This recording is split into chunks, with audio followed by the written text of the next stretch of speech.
and I call the member for New England.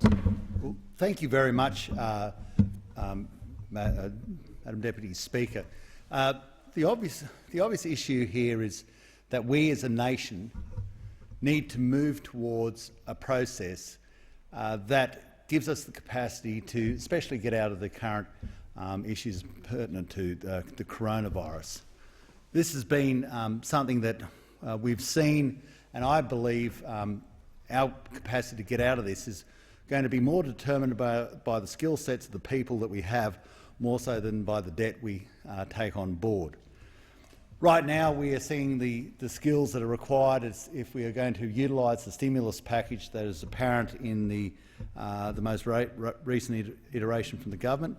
I support stimulus as a mechanism to get things going, but I must say I do have concerns right now about the extent of the debt that Australia is now taking on board.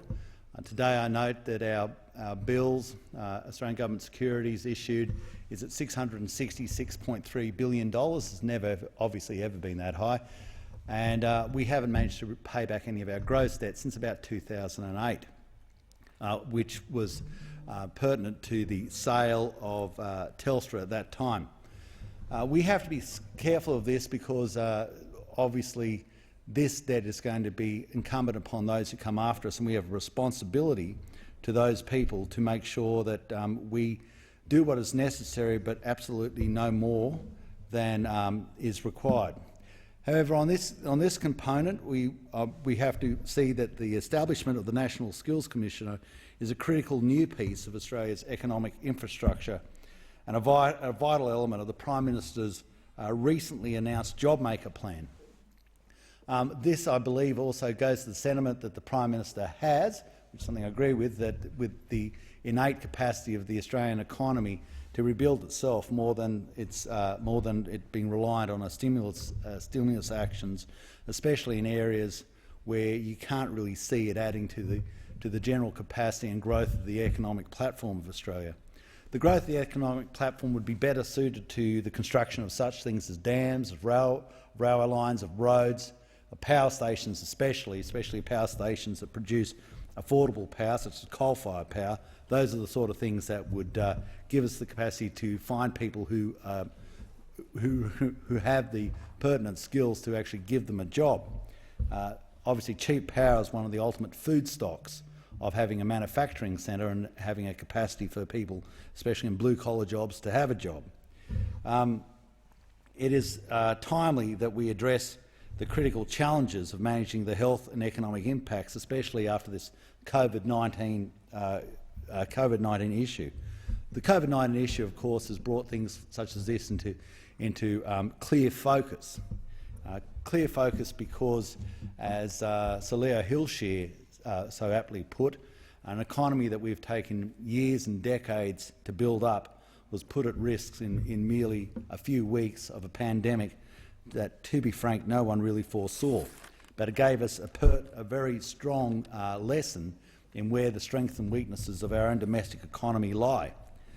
Our domestic economy has to be broadened and has to be strengthened away from its preeminence as a service sector. The belief that all economies will work freely and will be able to cover the holes of their own inadequacies with imports has been stringently tested and has left us seen wanting in so many areas, and was best explained with the requirements for private protective equipment.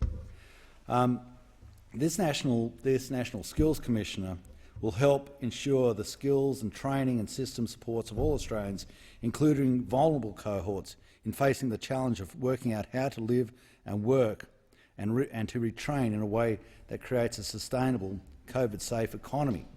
And a COVID-safe economy is one that obviously has the capacity to build on the requirements that are needed in an issue such as a pandemic.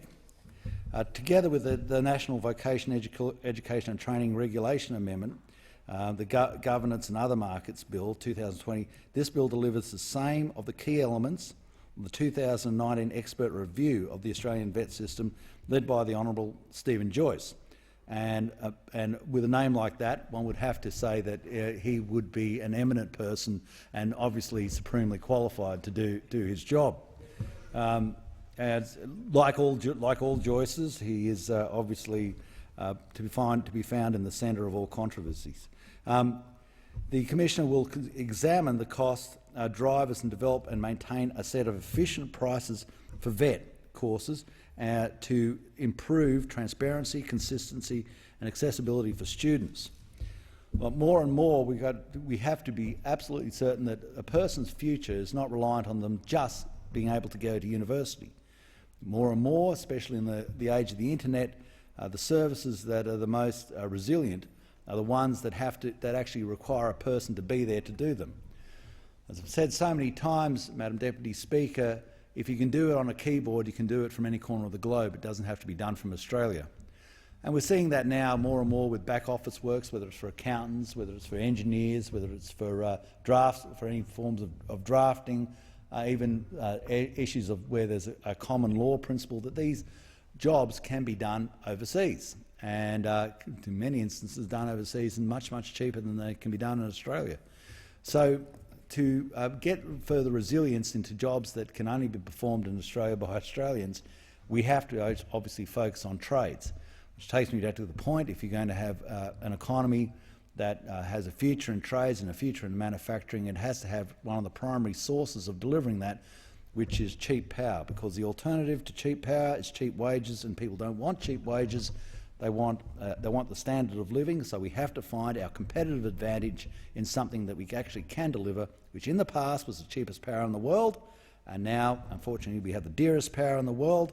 I commend the so-called big stick legislation, which was something that we discussed with Prime Minister Turnbull at the time, especially in our dealings with AGL.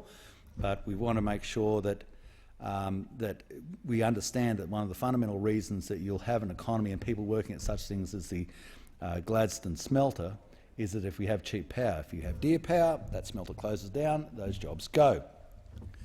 So, Madam Speaker, I think I might leave it there. I'd like to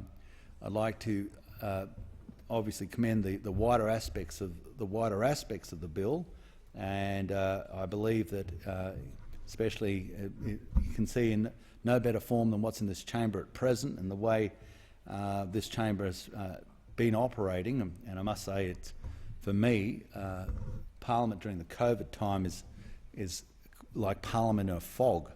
It's hard to actually get the proper grasp of what we're doing. I think we're becoming more and more attached to what we do in our electorates, which is fine, but Canberra as an article of Parliament is becoming more and more distant, or it certainly is for me.